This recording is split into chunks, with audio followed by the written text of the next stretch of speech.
Welcome back, Warriors, to day 3 of learning about the research process.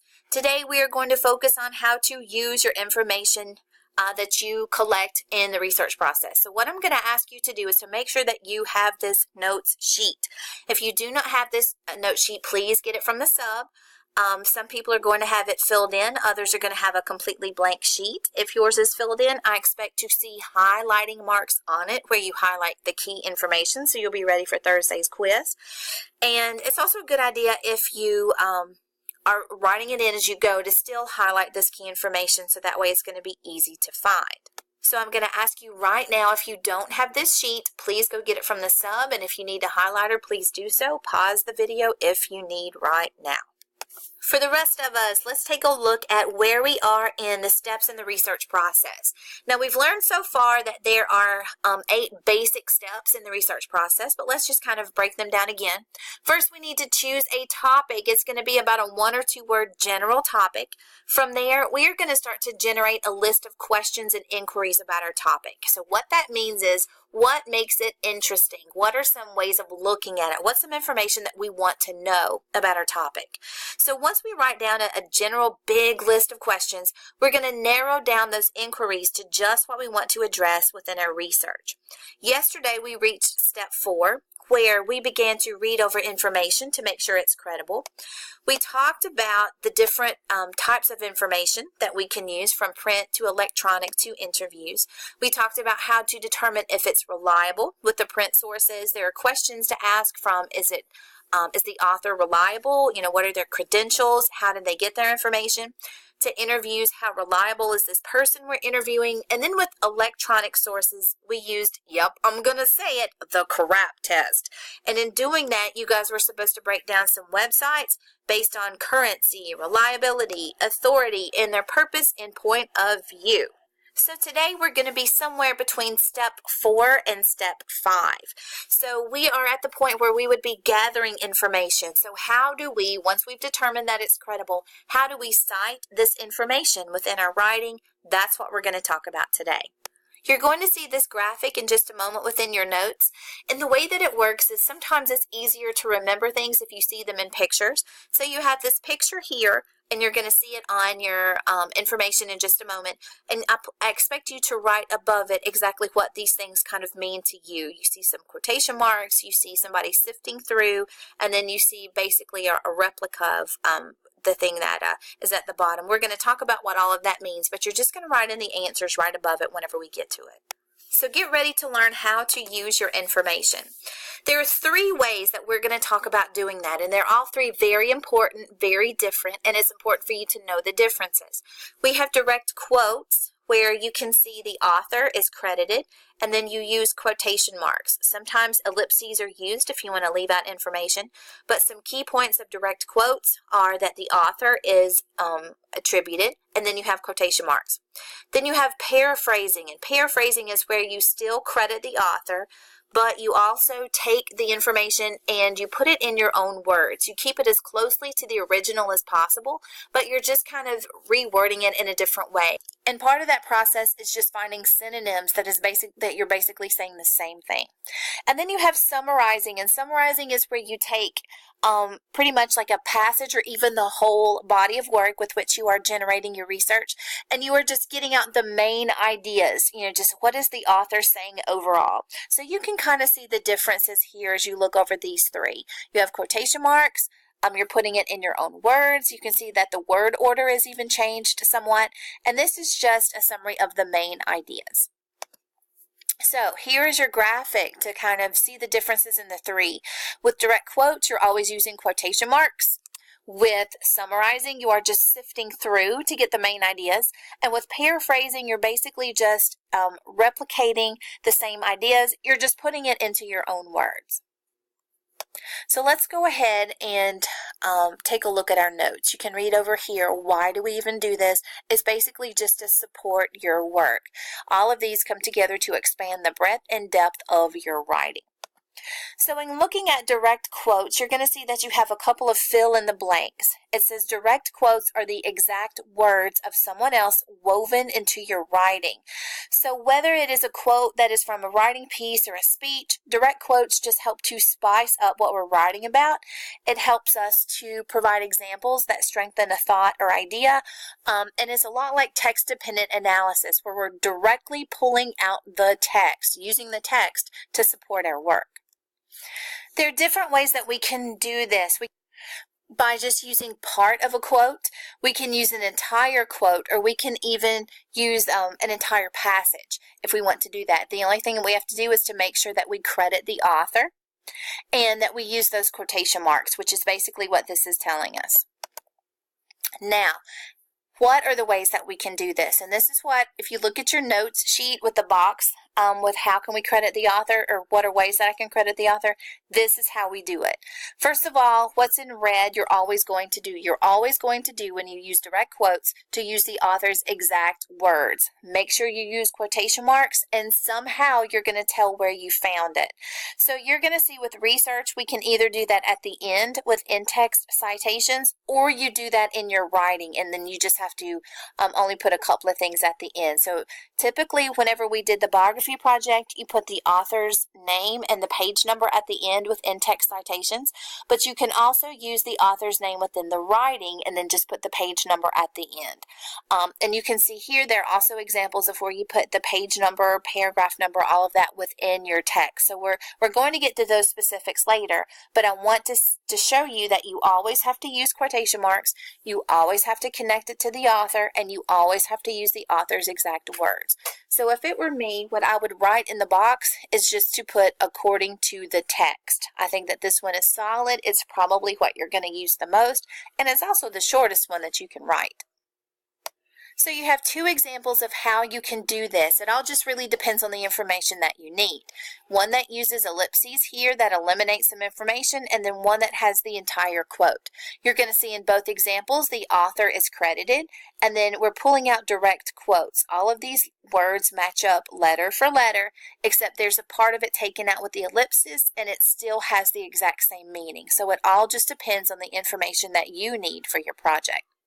So you should have all of your direct quote notes, and now we're going down to paraphrasing. So paraphrasing is going to be at the bottom and at the top of the back of the page, so we'll make sure that we fill it all in. But let's take a look at our notes with paraphrasing. So paraphrasing is basically putting a passage from a source material into your own words. Paraphrasing must always attribute the original source as well, just like with direct quotes.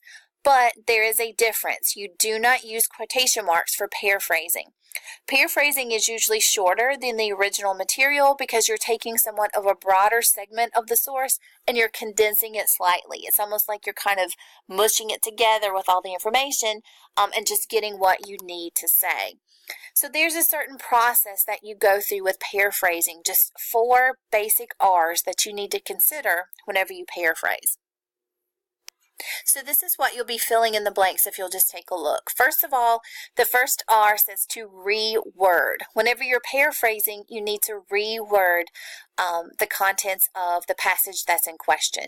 So it says replace words and phrases with synonyms whenever you can. The next R after reword, you can also rearrange. You can rearrange the words within the sentences to make new sentences. You can even rearrange how the ideas are presented within the paragraph. The third R is to realize that some words and phrases cannot be changed. If you have names, dates, titles, those things they are finite and you cannot change them. You cannot replace them. But you can just present them differently in your paraphrasing. Maybe it's in a different position or just later on in the sentence. And then the last R is just to recheck. Make sure that your paraphrasing conveys the same meaning as the original text. That's the whole purpose of paraphrasing. You're just kind of taking it, putting it in your words, but you don't want to strip away the original meaning. So hopefully you've put your R's in the correct place on your notes. But you can see here what the difference is with having an original text and then paraphrasing. The length, it almost looks like it's a little bit longer here. It could possibly even be how the font is a little bit different. But there's the original text versus the paraphrase text. You see the author is still credited with the paraphrasing. But what I want you to do is just to pause it for a moment, and I actually want you to read both just to look at the difference. So please at least pause it for about 10 seconds and read over these two different paragraphs so you can see the difference once it has been paraphrased, so you'll know what you're expected to do. Hopefully you see that some things have been reworded. There's different words that are used. You can also see that the words within the original paragraph have been rearranged to make new sentences. The author realized that there were some facts, some names that you can't change because it's going to take away the meaning. They have to be included. But the author also rechecked to make sure that the same meaning was conveyed in the paraphrasing. So paraphrasing requires a little bit more thought than direct quotes. However, you definitely have more play, I guess, with the way that the information is presented. That's more so up to you. You still have to attribute the original author, though. Last on your notes, you have summarizing. Summarizing involves putting the main idea or ideas into your own words, but you're only including the main points. So it's definitely shorter than the original text. So it says, once again, it's important to credit the summarized ideas or to attribute the summarized ideas to the original source. Your summaries, though, are significantly shorter than the original because it takes that broad overview of just what the main ideas are. So how do you do summarizing? Well, first of all, you need to read over all the information and then ask yourself just a couple of questions. Like, what are the main ideas? If you were going to go through and highlight just what the main ideas were, what would they be? What are the crucial details necessary for supporting the ideas? And what information is just irrelevant or unnecessary that you can just kind of cast aside? And what you need to do is to look for those key words and those phrases to help you pick out the main ideas. So what is most important? That's what you do with summarizing. So here's an example. You have this whole paragraph here about the peanuts, and you can see how it's summarized. So it says, just as peanuts seem to have absorbed so much of the popular culture which preceded it, the comic strip has had profound influence on the society and culture of its own time. Peanuts affects and inspires our daily lives, and not simply because we can open our daily newspapers and find it there without fail for over 14,000 days now without interruption, one of the few certainties in the world beset by unsettling changes. Peanuts has become an integral part of the history of American culture through its influence in so many areas of our life and society. That is summarized into this. According to M. Thomas Inge, the comic strip Peanuts has a great influence on our present-day culture. There's your author, there's your page number, there's your summary of all this. So it's taking the main ideas from the passage.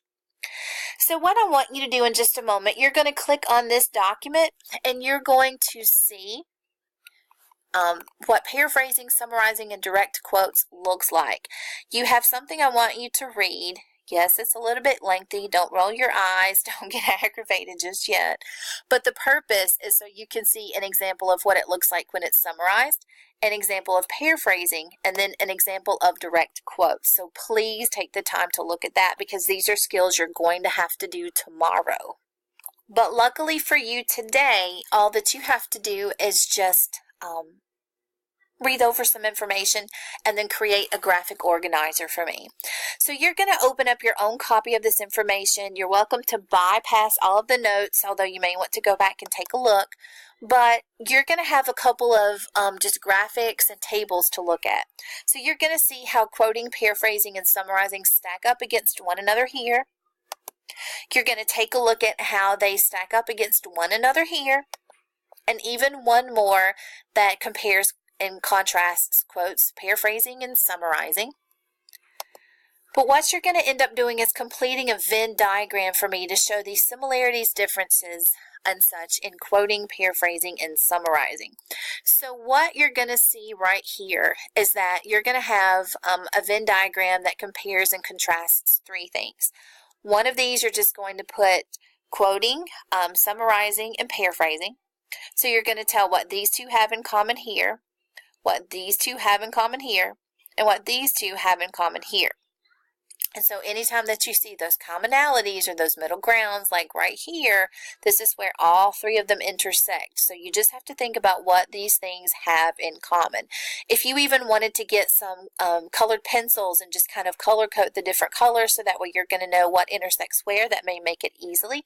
It says that you can do this digitally, however, you cannot. I only want you to do this on paper. So you're going to have this with your notes. I don't want a digital copy. I think it's going to be more difficult, but you're going to do this on paper. Good luck.